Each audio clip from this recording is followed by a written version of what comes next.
Assalamualaikum warahmatullahi wabarakatuh. Selamat pagi, salam sejahtera buat kita semua. Semoga pagi hari ini kita semua dalam keadaan yang sehat walafiat, amin.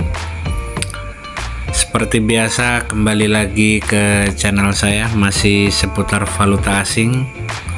Kali ini kita akan bahas uang yang luar biasa. Bayangkan sebuah negara yang dilanda perang lebih dari 1 dekade, tapi uang kertasnya masih beredar dan masih bisa dipakai, juga masih bisa ditukar, dan bahkan punya 2 versi yang nilainya beda, tergantung siapa yang berkuasa. Inilah Yaman, negara di ujung selatan Jazirah Arab. Negara ini bukan hanya kaya sejarah dan arsitektur Islam kuno, tapi juga menyimpan kisah luar biasa di balik mata uangnya. Mata uang rial Yaman. Rial ya. Rial Yaman, sama kayak Saudi rial juga. Yaman pernah terbagi 2, Yaman Utara dan Yaman Selatan.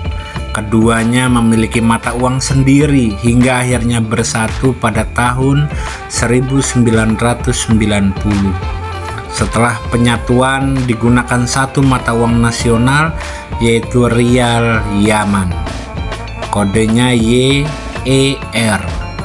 Awalnya stabil, $1 Amerika Serikat setara dengan sekitar 12 rial. Tapi itu dulu. Uang kertas Yaman terdiri dari berbagai pecahan. Ada 200 rial, ada 500 rial, ada 1000 rial. 3 pecahan inilah yang paling sering digunakan oleh masyarakat sehari-hari. Yang menarik, uang ini tidak hanya berbeda warna, tapi juga menampilkan situs sejarah dan bangunan ikonik yang menggambarkan kekayaan budaya Yaman. Pecahan 1000 rial itu menampilkan istana Dar al-Hajar, bangunan 5 lantai yang megah di atas batu besar, simbol kekuatan arsitektur Yaman. Sementara pecahan 500 rial itu menampilkan istana Sahara yang berdiri di atas jembatan batu sempit, memperlihatkan ketangguhan wilayah pegunungan. Dan 200 rial itu memuat gambar benteng Qal'at Al-Qahirah, saksi sejarah dari masa-masa kekuasaan dinasti Islam kuno. Desain uangnya bukan sekedar artistik, tapi bentuk pernyataan kami masih ada dan kami masih kuat. Itu maksudnya. Meski negaranya berada dalam kondisi perang, uang kertas Yaman cukup modern, dilengkapi dengan berbagai fitur keamanan. Pertama, ada benang pengamannya, ada cetakan mikroteksnya, ada tinta UV, juga gambar tersembunyi jika dilihat atau diterawang ya bahasanya, diterawang ke cahaya.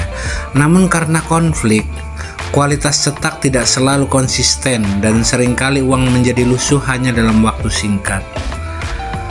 Sejak 2016, Yaman memiliki 2 bank sentral. Satu di Aden, dikontrol pemerintah resmi mencetak uang baru. Yang kedua itu di Sanaa, dikontrol oleh kelompok Houthi, dan sampai hari ini menolak uang baru. Artinya, uang 1000 rial baru di Aden bisa ditolak di wilayah Houthi, meskipun itu uang resmi negara. Satu negara tapi 2 sistem moneter.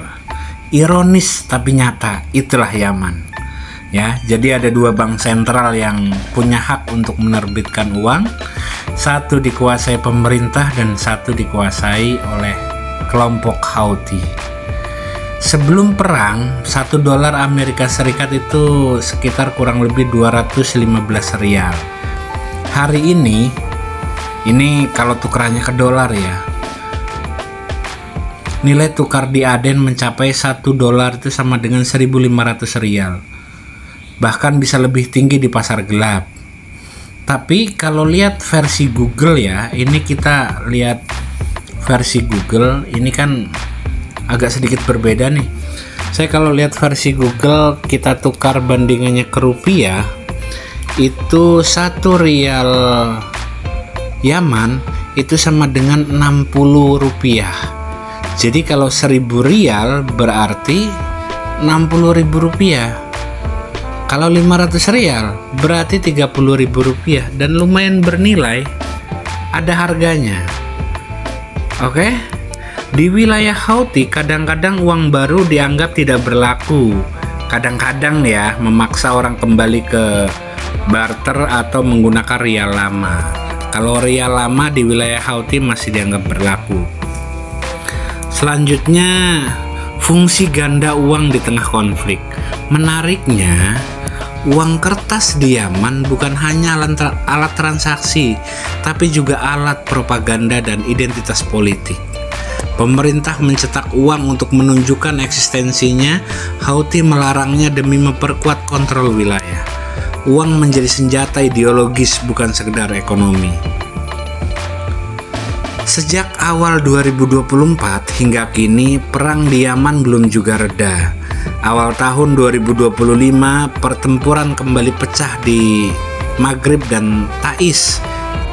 Jumlah pengungsi melonjak lebih dari 4 juta orang. 4 juta orang kehilangan tempat tinggal. Inflasi semakin menggila, harga bahan pokok naik hingga 40% hanya dalam 6 bulan. Di wilayah Houthi, sistem moneter informal berkembang. Rakyat lebih percaya pada emas kecil, dolar, bahkan sistem barter.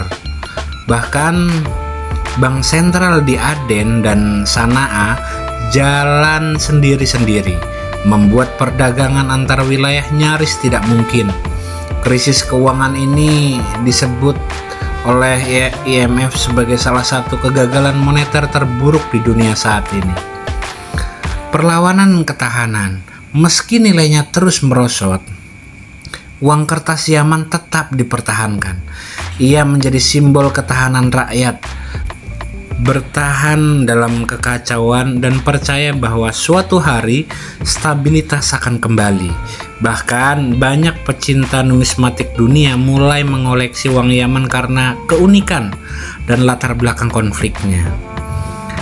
Dari luar, uang ini mungkin terlihat lusuh, kuno, bahkan tak bernilai. Tapi bagi rakyat Yaman, setiap lembar adalah saksi perjuangan. Perang boleh terus berkecamuk, tapi uang ini tetap beredar, membawa harapan, identitas, dan keberanian. Ini bukan sekedar uang, ini adalah Yaman. Di tengah krisis separah ini, uang Yaman tetap dicetak dan digunakan. Tapi jelas, nilainya sudah tak seperti dulu lagi. Kini, uang bukan hanya alat transaksi, tapi simbol perjuangan rakyat Yaman yang bertahan hidup di tengah konflik berkepanjangan. Cukup ya. Selanjutnya, kalau ada hal-hal atau informasi yang salah, saya mohon dimaafkan dan mohon agar diluruskan, dicantumkan di kolom komentar sebagai bahan sharing bersama. Dan kalau ada informasi tambahan juga mohon dicantumkan di kolom komentar. Terima kasih banyak sudah menyaksikan video ini dari awal sampai akhir. Kurang lebihnya mohon maaf. Assalamualaikum warahmatullahi wabarakatuh.